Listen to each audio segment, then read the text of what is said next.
going on? What's going on? Entertain the Geeky.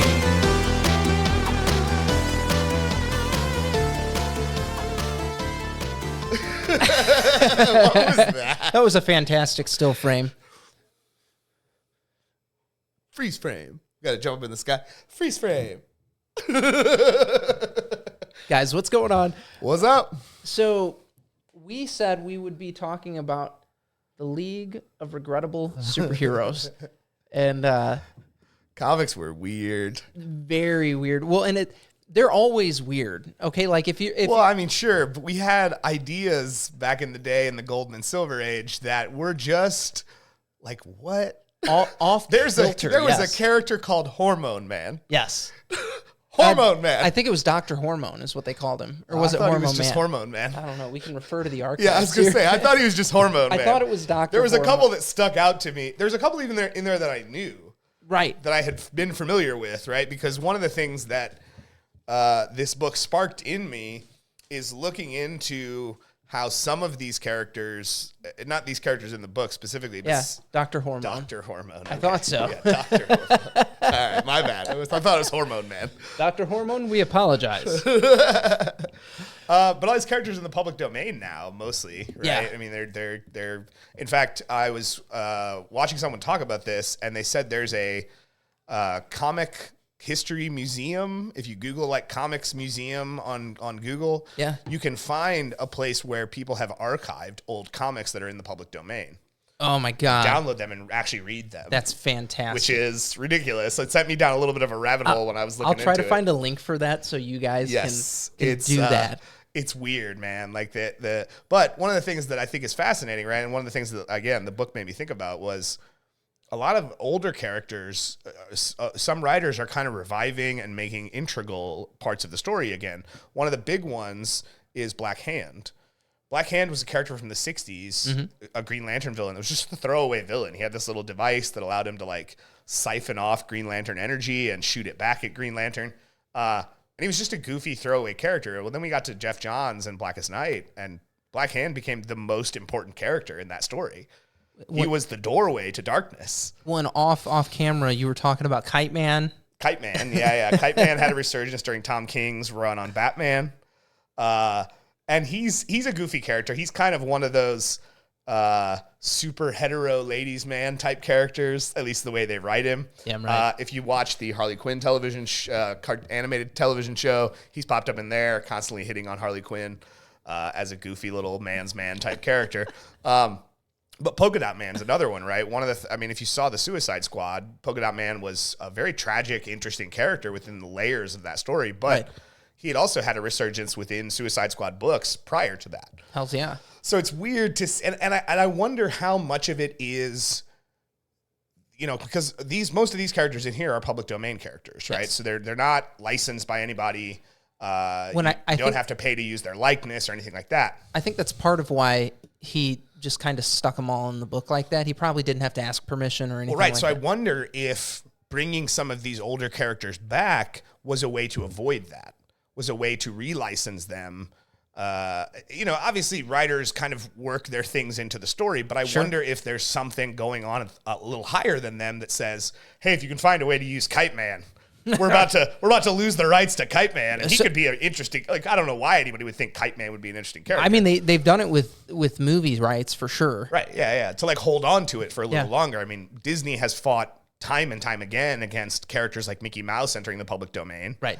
Because he should have. I mean, based on how original public domain laws and how old Mickey Mouse is, he should have entered the public domain 10 years ago. Yeah, but Disney fought to keep that from happening. Well, so it's supposed to happen with Superman and Captain America in the very near future here as well. So I don't think that, I think as long as they are still licensed, they can't be public domain. So right, but I think there is something to be like the early appearances in the public domain. Yes, the character itself is. I think that's what Disney has fought to change. The character will change. So like the public domain versions of them will be the original Superman with the black. Right, like Steamboat Willie yes. is should be public domain. Yeah. Right, to be utilized however you would like to use it.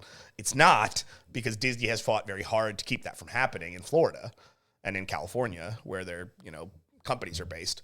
But It's probably why they put him in the intro of every Disney movie. well, I don't know. I mean, like I said, I don't think it's specific to the character. I think it's about about Mickey early Mouse. appearances, right, of the character should be public domain by now. Sure.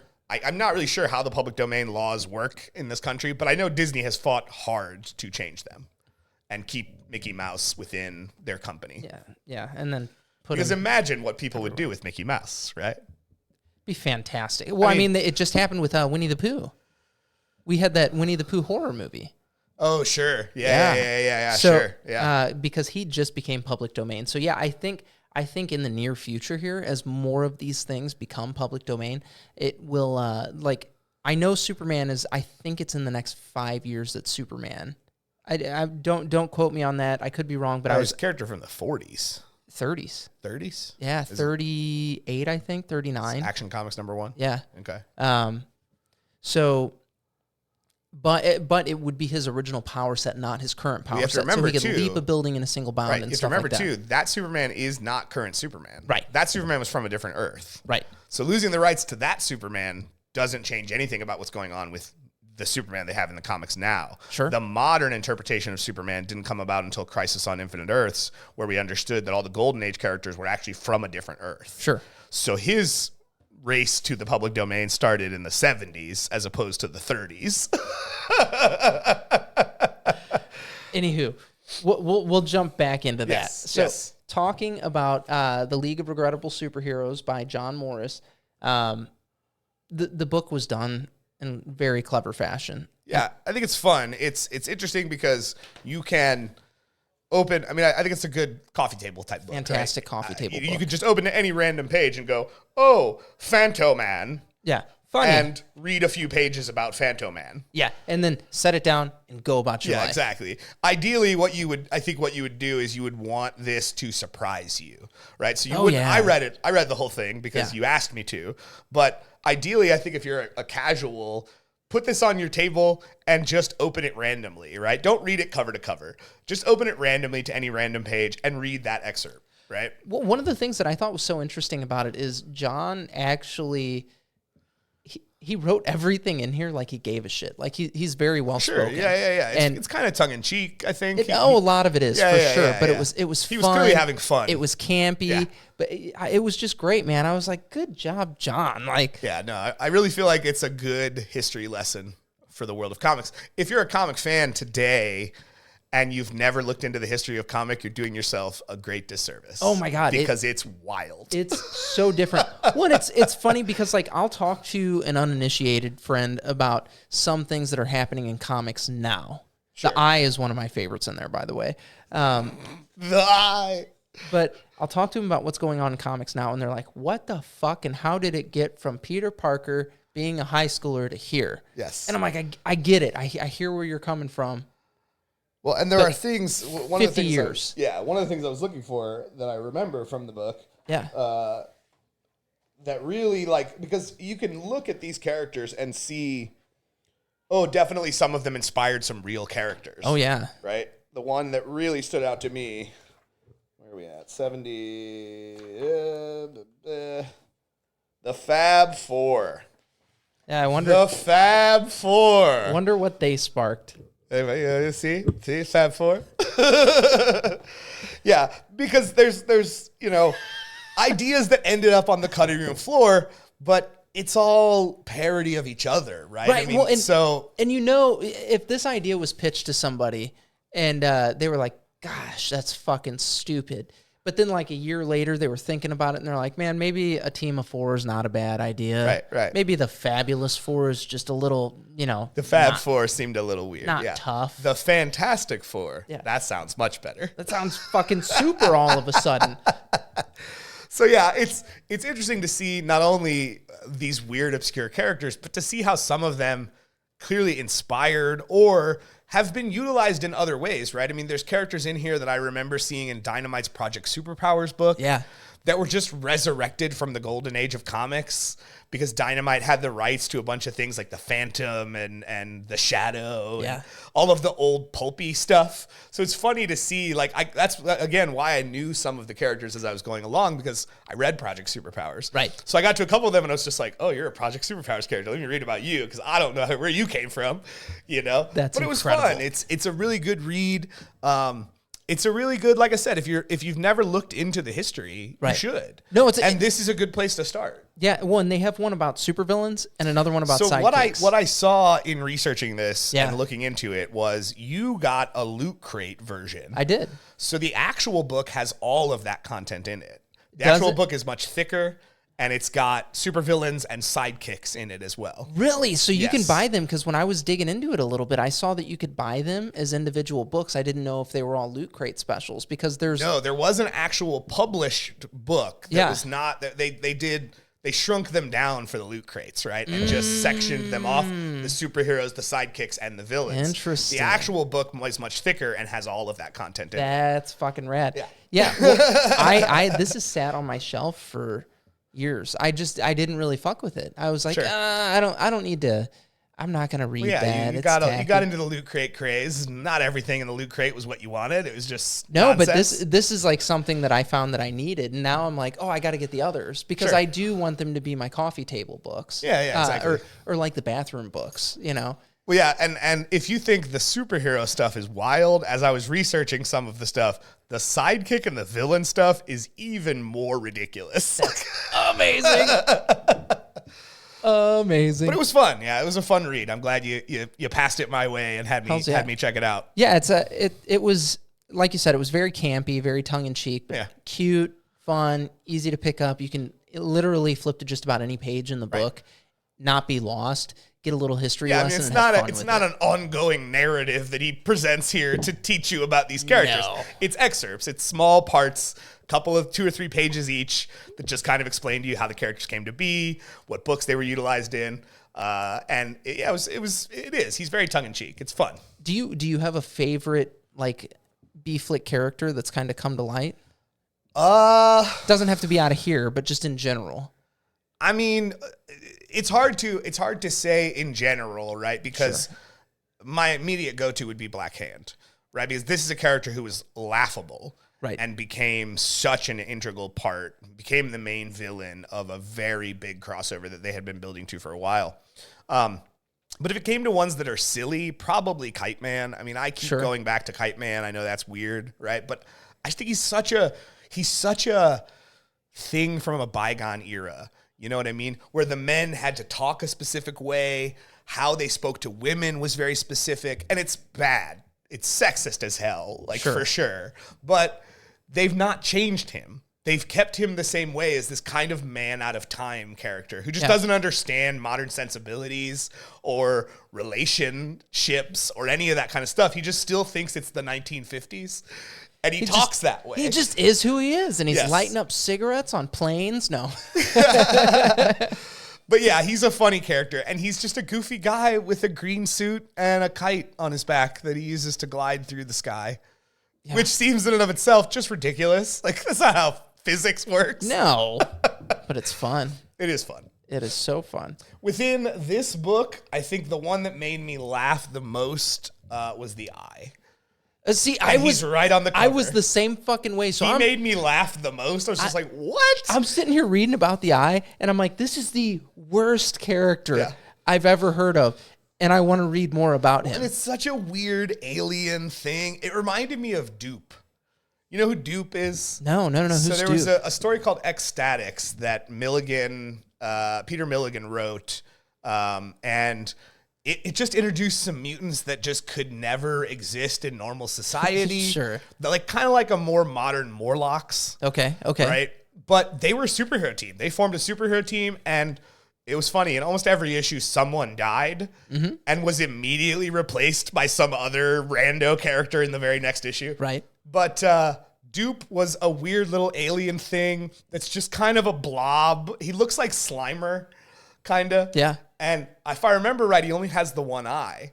So my immediate seeing the eye made me go, this is weird, but they're still doing weird shit like this. Oh, 100%. Right? I thought of Dupe, and I was like, that's an example of how things that were considered strange and were left long ago come back around. Well, I was actually just I just watched a video about Rob Liefeld.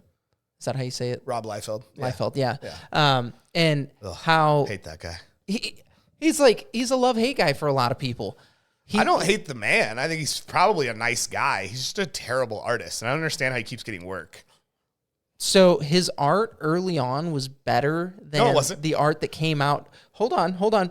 I like this video actually chronicled when he started. His shit was more realistic. I have his early work, and it looks just like his modern work. He has not evolved at all. It got more and more ridiculous because he would try to do these wild things so that he could do the page layouts very different.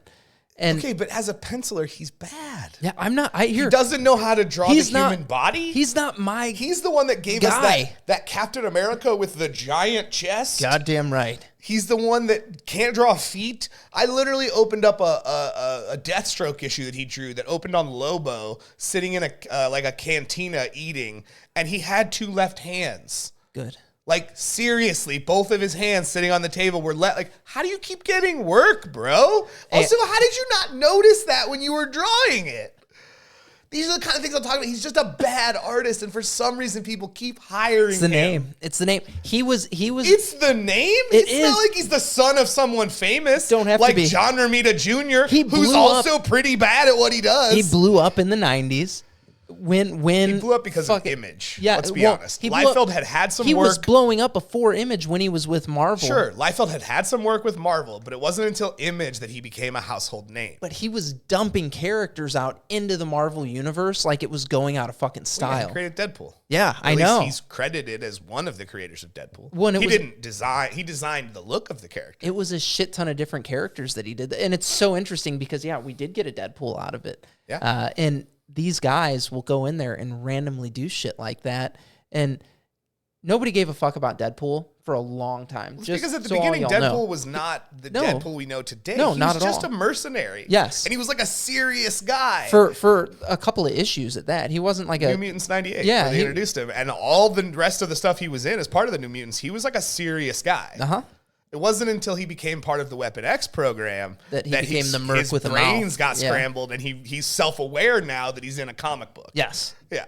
So, like, having that stuff happen has been really cool, and a guy like that I could totally see being in a book like this. Sure, yeah. Maybe 50 years from now. When we're talking about the regrettable superheroes of today. Of fucking 94. In a book like this. Yes, 100%. I mean, we're not that far from it at this point. Fuck, the 90s were 30 years ago. Early 90s, anyway. I mean, it's true. But see, the problem is a lot of the staples that became part of comics in the 90s are still going strong. No, they are. They are. You know what I mean? Like, Wolverine still wears that goofy yellow and blue costume, and he switches it out with the orange and tan one every now and again, and he wears the X-Force one that's just black and gray. Yeah. But we still occasionally see him in that ridiculous yellow costume. Where did that come from? The 90s, when everything had to be bright and colorful. Goddamn right. So there's Cyclops has recently taken to wearing his classic 90s costume in the comics as well. Oh, has he really? With the little thing coming across with the X. That's how he always talked to people. Like, you had a communicator and his little X. You need a bunch of pockets on you. Well, that was a Liefeld thing too. I know it was. Having Liefeld and guys like Liefeld and Brett Booth really were the guys who gave us the pouches on everything. Cable literally has a little leg thing that has pouches on. Like, that's not convenient to be able to access on a regular basis in the midst of battle. Listen, you're not a superhero. You can't make that assumption. I can make that assumption. You need a belt. A belt like Batman's with little pouches on it. That's fine. But every time I have to bend over to get to my leg pouch, come on. You ran out of fucking hip pouches. Now I got to get to my leg pouch. Yeah. In the midst of battle. That's never happened to you before. No. Because that's not how it works. When I'm out in public and I'm fucking fighting crime, I will randomly be like, oh no, I'm out. And then I'll have to go to my leg pouch. My ankle pouch. Scarlet Spider had the stupid ankle pouch. Oh my God, it was so bad. Yeah, Liefeld also likes to think he's way more important than he is, and that just rubs me the wrong way. Like, when Deadpool 1 and 2 came out, he was on set, and he was, like, talking about things that he probably shouldn't have been talking about, but no big deal, right? 20th Century Fox, I guess, was not that worried. Anything that people were talking about was going to make more hype for the movie. Sure. Disney, however, is very secretive about the things that they do, and they want to preserve as much of what this new Deadpool film will be, and... So Liefeld like teased I'm going to talk about this on my AMA on Wednesday, and Disney in the interim days said, no, you're not. This is what a cease and desist looks like. Right. No, you're not going to talk about this. Remember all that paperwork we had you sign? And if you continue to pretend or try to talk about this, guess who's not going to be on the set anymore? You. Yeah, you know what's so hysterical about that, though? So, like, going into all of that, as soon as they fucking start filming set photos are everywhere. Well, sure, but that's... Look, I can see the costume, and that's great. Yeah. But the context of the scene, I have no idea what that context of that scene is. Got a pretty good idea that fucking Deadpool and Wolverine are duking it out. I think they're best friends. I think this is going to be a buddy road trip. I think it turns buddy cop, multiversal road trip. I think it turns into a buddy cop movie, but I think it starts off with some friction. I really hope they pull off the line that is one of the most classic Deadpool Wolverine moments. It comes from Messiah War. In X-Force. Okay. And they went to the future, and Deadpool was one of the people who was still alive because he's immortal. He doesn't die. Yeah. And Wolverine managed to sneak up on him and shoves his claws through his face. Like we see the 3 claws coming out of his face. And he just goes, Logan, are you a telepath now? I can feel you in my head. It's fantastic. And it's a beautiful line, and I love it, and I hope they put it in the movie because it's a great line. I think they will do something along those lines. Oh, you're inside of me. Right. Sure. Something dirty. Yeah. But I do think the costume, we're off track, but I do think the costume looks great. Everyone always said that yellow and blue costume would look silly on a real person. I think it looks fucking awesome. Yeah. Who was it? Bat in the Sun did a goddamn good. It was one of their superhero beatdown things. So yes, but they did the X-Force costume, the black and the gray, which looks fine, right? That looks great. That's a Batman costume on Wolverine, right? One, it still has the shapes that you want to be Wolverine, right, but I don't think that's what everybody ever complained about. It was always not necessarily how the costume looks. It was that bright color scheme will not look good on a live action person. I disagree. I think it looks great. I think it looks really great. Fuck yeah, it does. They even teased the brown and tan costume or the orange and tan costume in the Wolverine from a deleted scene where he's on the plane and he opens case. Opens the case, yeah. And it's got that orange and tan costume with the cowl. So I do have to say that, like, the fact that Hugh Jackman's doing it again it's bittersweet because Logan was so fucking good. I really enjoyed Logan, and that would have been the best way to retire it. Retire your Wolverine, like you said, you were retiring Professor Xavier, retiring Wolverine. It was and everybody else was already dead, so it didn't matter. Yeah, but then Professor X came back to do that fucking cameo and that silly movie. It's not a universe, though. Yeah, I know. I loved that cameo. Oh no, the don't cameo. Don't be talking shit on that cameo. That cameo was fantastic. I'm not. He even did that whole scene was fucking great. Right? Everything that happened there was great. Because in the cartoon and in the old comics, we had to have a way to show telepathy, right? So it became this. It became, I'm going to put my hand here and I'm going to reach out. That's how I use my telepathy. You can't do telepathy like this. But they would also do the little waves coming off him, and they did that in the movie. There's a moment where he's using his powers, and you can see the little waves coming off his head. I was just like, this is fucking brilliant. This is great. What scientist has created whatever you think about Doctor Strange and the Multiverse of Madness, I personally enjoyed it. I liked the movie. I had a good time with the movie. But whether you like it or not, Xavier killed it. No. The worst Patrick Stewart kills it. The worst part of that entire movie was Haley Atwell getting cut in half right after she said, I could do this all day. Oh, sure. It's like, well, that sucks. Well, I think that was what most people were disappointed by is, well, Scarlet Witch shouldn't be more powerful, but yeah, she is. She definitely is. She's the most powerful character in the Marvel Universe, and she always has been. Yes. That's not new. No. Right? If she wanted to, she could kill them all. Yes. Absolutely. She used her powers to alter the entire world's brains. Everyone in the world's brains got altered because she wanted to create a world where mutants were supreme. Mm-hmm. House of M is born. She did that WandaVision thing to the whole world. Put every brain on the planet in her illusion. She does what she is the most powerful person in the Marvel Universe. So yes, could she kill all 6 of those? But yes, absolutely. Absolutely. Yeah. I think she only faced 5. I think it was 5 of them. Because Mordo was watching Doctor Strange. Yeah, no, she could totally kick their asses. Yeah, absolutely. Everyone said, "Oh, Mr. Fantastic and Black Bolt." Yes, absolutely. So Mr. Fantastic and Black Bolt are total badasses. There's no doubt about it. Sure. And so is Professor X. Yeah. It's still, she's different. Well, yeah, and Professor X operates in the astral plane. Right. The people that use chaos magic, the astral plane is their home. It's where they hone their abilities, right? Like, you got nothing on her in the astral plane. Now, the argument can be made, the only one that doesn't make sense is Professor Xavier. Sure. Right? But again, if you think about the fact that telepathy and these kind of powers exist in the astral plane, when she was learning from the book, all of that time was spent in the astral plane. Right. And she would have this bond with that place that's probably beyond what Professor X would ever have. Xavier slips into it. Yes. As a result of using his powers to enter someone's brain. But you entered the wrong brain, bud. This is the brain that can fight you. Nah, a fucking crazy one. Right. We got way off topic, though. We did. We were talking about a book. It's a good book. You should read the book. Get a copy. Yes. And get the thicker copy. Look and make sure, because there is a copy that has all 3 of these little teeny books, right? This is not tiny by any stretch of the imagination. Probably, 120 pages, something like that. It's not giant. Let's look. There's a page count, 126. There you go. US 1. Oh my God. These are ridiculous characters in this ridiculous book. But check out the bigger one that's got the sidekicks and the villains, because as I was going down that rabbit hole, man, it's weird. Yeah, I after seeing that there were more, I was like, I have to have all of them now. Yeah, if you buy those little ones, though, those are the ones that came in loot crates, like randomly. I didn't know that they had divided one book up into multiples. I figured they had made an omnibus after that. No.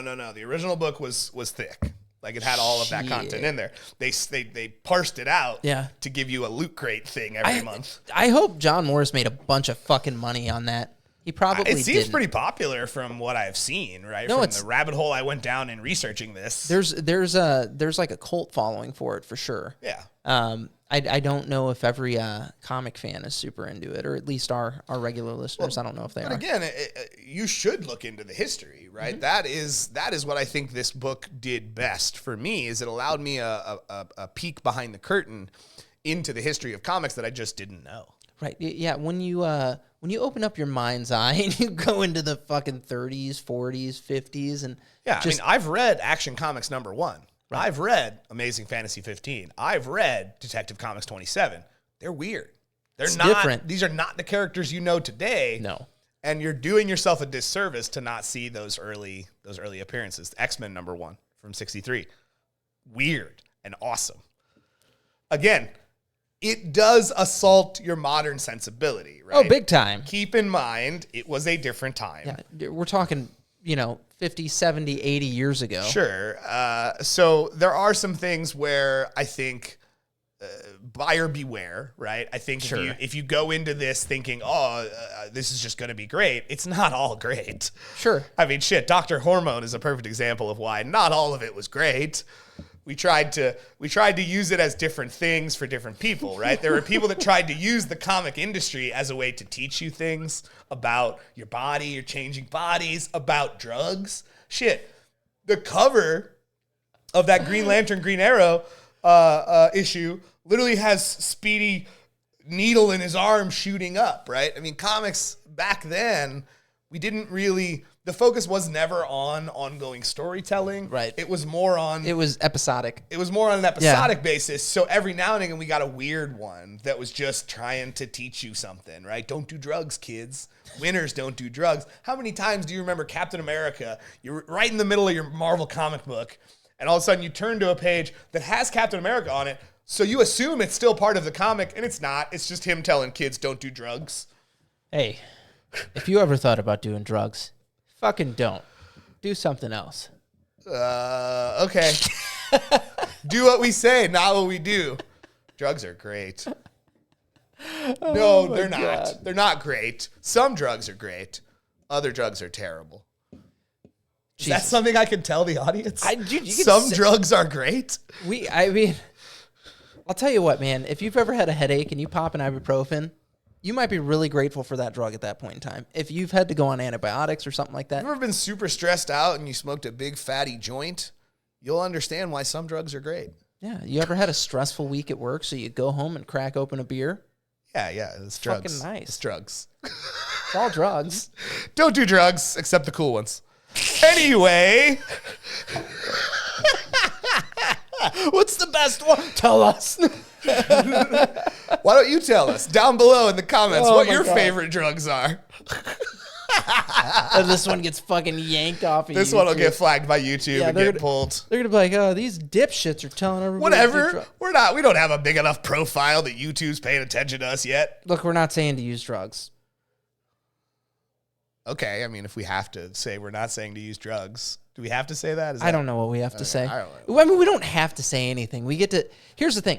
Half of this is just audio that goes up into Entertain the Geeky space, Well, right. and can say whatever we want. And it's no secret that you smoke pot. It's no secret that I we drink. We also exist again in this weird place where we have somewhat of a following, but not a large enough following yet to where Right. YouTube's actually paying attention to what our content is. When it's one of those funny things where it's like, okay, if I was talking to my kids, I'd be like, hey, wait until your brain's done developing. That's my whole thing. I know realistically they're probably going to experiment at some point in time or another. Everybody tries drugs, And- everybody tries sex. Everybody do. I get these it. things. And We're I'm teenagers. just like, wait till your brain's done. I didn't try pot for the first time till I was 25. I smoked pot for the first time when I was 13. Yeah, didn't like it. Wasn't for me. I loved it. Yeah, The wasn't very for me. first moment, I was just like, "This is a great drug. This is for me. This is for me." We are so far off. Topic. Yes. um, Anyway, read Captain the book. America. Yeah, read this book. And League of Regrettable Superheroes by John Morris. if you have, if you've already read it, tell us who your favorite regrettable superhero is. Yes, there's some good ones. There are There's some really very good ones. And again, there's some that are they're still around in other forms, which is interesting. Yeah, they've morphed. Yeah, they just become something else. I mean, tell me this guy right here in the corner is not just the Shadow. Right. That's the Shadow, right? For sure. Like, For that sure. was the first thing I said. I was like, is the Shadow? Because the Shadow didn't fade to obscurity. He's not definitely still regrettable. part of, yeah. This is Lord Deadman. This guy down here. This is Lord Deadman, right? That's not what his name is in this book, but there's a character called Lord Deadman. Look him up. He's this guy. He even has a sidekick, which this guy does too. This is Lord Deadman. That's who he is. That's He's a called horrible Lord fucking Deadman. name, though. I know. This was his Somebody name. could you imagine being in that writing room and they're like, what are you going to call this guy? Lord Lord? Deadman. And they're like, yeah, Lord what? And, he's a skeleton, so dead, and he's male, so man. He's Yep. going to be Lord Deadman. Lord Deadman. That's his name. and check out, like I said, Google the Comic History Museum or Comic Museum or something. I don't remember what the exact keywords were. I assume comic and museum will probably get you there. Comic book and museum. I'll try to put some links in the descriptions and stuff here so you guys can indulge in some of this. Well, and you can download like this whole project is about preserving the things that have entered the public domain that we would never have otherwise seen again. Right. Right. We would in their original form. Let me say. Sure. Because the public domain means you could use the character for whatever you want. Yeah. So I may see the character, we'll never see those original things again. And I think this and the website is a good way to kind of deep dive into the history. Get into it, folks. It's wild. It's fucking wild. Guys, go to entertainthegeeky.com. You can follow us on all of our social media there. There you can also get your own copy of Merle's Truck Stop in Maine through the end of July here. Okay? After July's over, no more free. You use the promo code GEEKY. Geeky. Sorry, it's right there. It's in front of you. It's in front. So there. it's overlaid over you. Fucking, it's You just do it's this. this way. Ha! Here. Ha! We're way too nerdy. Yeah, use that promo code. Enjoy it. Get some playtime in. And as always, stay geeky.